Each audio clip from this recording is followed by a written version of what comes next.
வணக்கம்.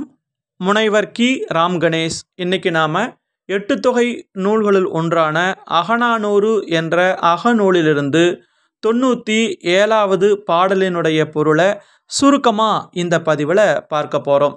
முன்னதாக பாடல் குறித்த ஒரு சில செய்திகளை நாம் தெரிஞ்சுக்கலாம்.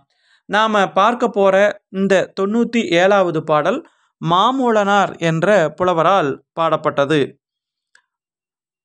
அது மட்டும் இல்லாமல் இந்த பாடல் பாளையத்தினை சார்ந்த பாடல். பாளை அப்படின்னாலே பிரிவை பற்றி சொல்லக்கூடியது அப்படின்னு சொல்லுவாங்க. அந்த வகையில் இது பிரிவை பற்றி பேசக்கூடிய ஒரு பாளையத்திணை பாடலாக அமைஞ்சிருக்கு. பாட்டு எழுந்த சூழல் என்ன அப்படிங்கிறத முதல்ல நாம் தெரிஞ்சுக்கலாம். தலைவன் தலைவியை விட்டுட்டு பொருள் தேடுவதற்காக பிரிஞ்சு போயிட்டான். அப்போ அந்த சூழலில் தலைவியால் அந்த துயரத்தை தாங்கிக்க முடியலை. அப்போ அங்கே வந்த தோழியானவள் தலைவிக்கு ஆறுதல் சொல்கிறா. தலைவன் வந்துடுவான், நீ வருந்தி மெலிஞ்சிராத அப்படின்னு தலைவியை தேற்றுவதற்கு முயற்சி செய்கிறாள் அந்த தோழி.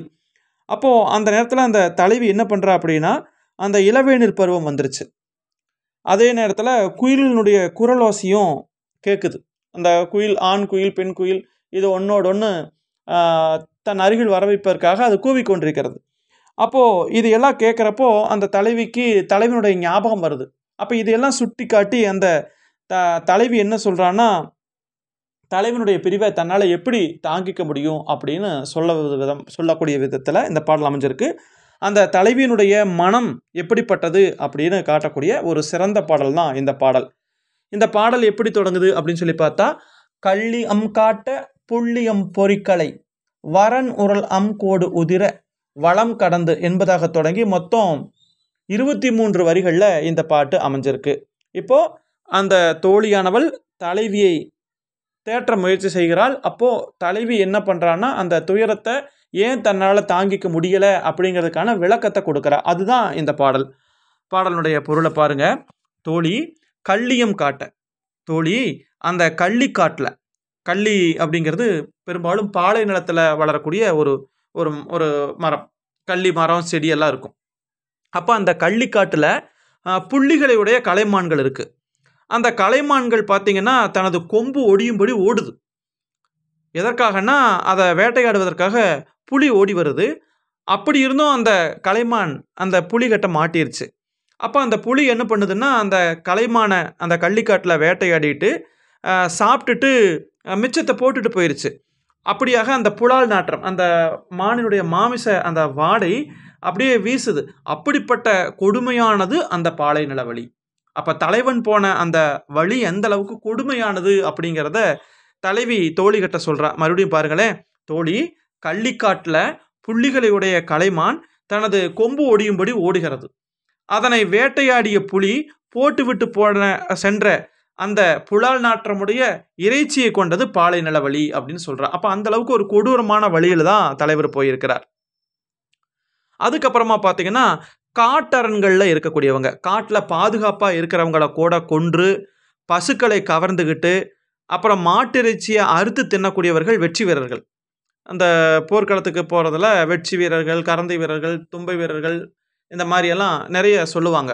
புறத்தணிகளில் வரும். வெற்றி, வஞ்சி, காஞ்சி, தும்பை, இந்த மாதிரியெல்லாம் வரும். அப்போ இந்த வெற்றி வீரர்கள் என்ன பண்ணுவாங்க அப்படின்னா, காட்டில் இருக்கக்கூடிய அங்கே இருக்கிறவங்கள கொன்னுட்டு அவங்களுடைய பசுவை கவர்ந்ததோடு மட்டும் இல்லாமல் மாட்டு இறைச்சியை அறுத்து தின்பார்களாம். அப்படிப்பட்ட வெற்றி வீரர்களைப் போலவே அங்கே அந்த பாலை நிலத்து வழியில் பருந்துகளும் கழுகுகளும் சுற்றி திரியக்கூடியது அந்த காட்டு வழி. அப்படிப்பட்ட வழியில் தான் நம்முடைய தலைவர் போயிருக்கிறார்.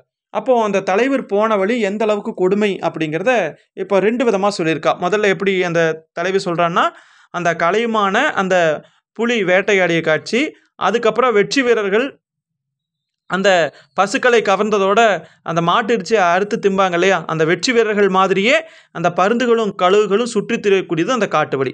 இந்த மாதிரி அந்த காட்டு வழியினுடைய கொடுமையை சொல்கிறா அந்த தலைவி.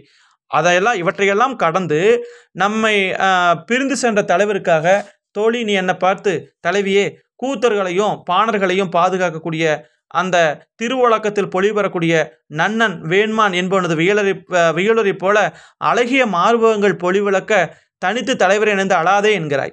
அப்போ இந்த இடத்துல என்ன சொல்கிறா அப்படின்னா, நீ பாட்டுக்கு இப்போ என்ன சொல்கிற, கூத்தர்களையும் பாணர்களையும் பாதுகாக்கக்கூடியவன் அந்த நன்னன் வேண்மான். அவனுடைய வியலூர் மாதிரியான மார்பகம் கொண்டவள் நீ. நீ எதற்காக தலைவன் நினைத்து அழுகிறேன்னு கேட்குறியே, நான் படுற பாடு உனக்கு தெரியுமா? குறவு மலர்களெல்லாம் மலர்ந்துருச்சு, முன்பனி காலமும் போயிருச்சு, இப்போ இளவேநீர் காலம் வந்து விட்டது. இப்படிப்பட்ட அந்த பருவத்தில் ஆற்றங்கரையில் வளர்ந்துருக்கக்கூடிய மருத மரங்கள் வளர்ந்துருக்குது. மாமரச் சோலைகள் இருக்குது. அங்கே பார்த்தீங்கன்னா குயில்கள் வந்து இருக்குது. அந்த குயிலுடைய அந்த கூவக்கூடிய குரலை கேட்டு இல்லையா, அந்த ஆண் குயில் பெண் குயில் அழைக்கும், பெண் குயில் ஆண் குயிலை அழைக்கும். அதை கேட்குறப்போ தனித்திருக்கக்கூடிய நிலையில் அந்த மாதிரி அந்த எப்படி அந்த குயில் தன்னுடைய துணையை தேடுதோ அந்த மாதிரி எனக்கும் என்னுடைய துணையாகிய தலைவனுடைய ஞாபகம் வருகிறது. அப்படிப்பட்ட சூழலில் எனக்கு வரக்கூடிய கண்ணீரை நிறுத்துறது எப்படி சாதாரண விஷயமாயிரும்? அது வந்து எளிமையான விஷயமா? அது வந்து கடுமையான விஷயம். அப்போ என்னுடைய கண்ணீரை நிறுத்துவது அப்படிங்கிறது சுலபம் அல்ல. அப்போ என்னுடைய கண்ணீர் எப்போ நிற்கும் அப்படின்னா, தலைவன் எப்போ திரும்பி வர்றானோ அப்போ தான் என்னுடைய கண்ணீர் நிற்கும். அது வரைக்கும் என்னுடைய துயரம் இருந்து கொண்டு தான் இருக்கும் அப்படிங்கிற தன்னுடைய மனக்கருத்தை இந்த இடத்துல என்ன பண்ணுறா, அந்த தலைவியானவள் தோழியிடத்திலே சொல்லுகிறாள். இதுதான் பாட்டினுடைய பொருள். மறுபடியும் பாருங்க. அப்போ தலைவனுடைய பிரிவு தலைவியால் தாங்கிக்க முடியல, அப்போ புலம்பி அழுகிறா. அப்போ தோழி ஆறுதல் சொல்ல அதற்கு அந்த தலைவி என்ன பதில் சொல்கிறாள் அப்படிங்கிறதான் பாட்டு. இதில் பாலைநில வழியை பற்றி ஒரு 2 காட்சி சொல்கிறாங்க. கள்ளிக்காட்டில் மானை விரட்டி வேட்டையாடக்கூடிய அந்த புலி அந்த மானுடைய இறைச்சியை போட்டுட்டு போகுது. அது அப்படியே அந்த வழியாக வாடை வீசுகிறது. அப்படிப்பட்டது பாலைநில வழி. அது மட்டும் இல்லாமல் அந்த காட்டு பகுதியில் அந்த வெற்றி வீரர்கள் என்ன பண்ணுவாங்கன்னா, அந்த அங்கே இருக்கக்கூடியவங்களை கொன்னுட்டு பசு கூட்டங்களை கவர்ந்துட்டு போவாங்க. மாட்டு இறைச்சியை அறுத்து தின்பாங்க. அந்த வெற்றி வீரர்கள் மாதிரியே பருந்துகளும் கழுகுகளும் சுற்றி திரியக்கூடியது தலைவர் சென்ற வழி. அப்போது இப்படிப்பட்ட ஒரு சூழலில் அந்த தலைவன் என்ன ஆனாரோ ஏதானாரோ அப்படின்னு நான் வருத்தத்தில் இருக்கிறேன். ஆனால் நீ என்ன சொல்கிற, அந்த நன்னனுடைய வெயிலோரை போல அழகான மார்பகங்கள் கொண்ட பெண்ணே, நீ ஏன் தலைவர் நினைத்து அழுகிற அப்படின்னு கேட்குறியே, உனக்கே அது நியாயமாக இருக்கா? இப்போ முன்பனி காலம் நீங்கி இளவேநீர் காலம் வந்து விட்டது. எல்லா பக்கமே இப்போது சோலைகள் எல்லாம் மாமரங்கள் வளர்ந்து நிற்கிது. அதுக்கப்புறம் பார்த்திங்கன்னா மருத மரங்கள் எல்லாம் உயர்ந்து நிற்கிறது. அந்த வெண்மேகங்களை அனுபவிக்கக்கூடிய குயில்கள் என்ன பண்ணுதுன்னா, தன்னுடைய துணைக்காக கூப்பிடுது. அந்த கூவும் குரலை கேட்கிறப்போ அப்போது எனக்கும் தலைவனுடைய ஞாபகம் வருகிறது. அதெல்லாம் தன்னுடைய ஜோடியோடு இருக்கிறப்ப நான் மட்டும் தனித்திருக்கிறேனே. அப்போ அதை நினைக்கிறப்போ எனக்கு வந்து கண்ணீர் பெருகி வருகிறது. அப்போ அப்படிப்பட்ட சூழலில் அந்த கண்ணீரை நிறுத்துவது எனக்கு வந்து எளிமையான விஷயமா? அப்போ நீயே கொஞ்சம் பார்த்து சொல்லு. அப்போது அந்த தலைவியினுடைய அந்த முழுமையான அந்த மனநிலையை இந்த பாடல் வந்து நமக்கு வந்து புரிய வைக்கிறதா இருக்கிறது.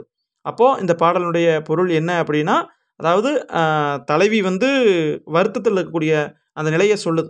இப்போ தோழியினுடைய கேள்விக்கு பதில் தான், அதாவது தோழியினுடைய ஆறுதலுக்கு பதிலாகத்தான் இந்த இடத்துல தலைவி சொல்கிறாள். அதாவது தோழி என்ன சொல்கிறா, தலைவன் வந்துடுவான், நீ வருத்தப்படாத, மெலிஞ்சு போகாத அப்படின்னு சொல்ல, அப்போது அந்த தலைவியானவள் தன்னுடைய துயரம் எப்படிப்பட்டது அப்படிங்கிறத எடுத்து சொல்லக்கூடிய வகையில் தான் இந்த பாடல் வந்து அமைந்திருக்கிறது. மிக்க நன்றி. மீண்டும் நாம் இன்னொரு பதிவில் சந்திக்கலாம். உங்களுக்கு வேறு ஏதாவது சந்தேகங்கள் இருந்துச்சு அப்படின்னா நீங்கள் கமெண்ட் பகுதியில் குறிப்பிடுங்க. இது சுருக்கமான பதில் தான். நன்றி.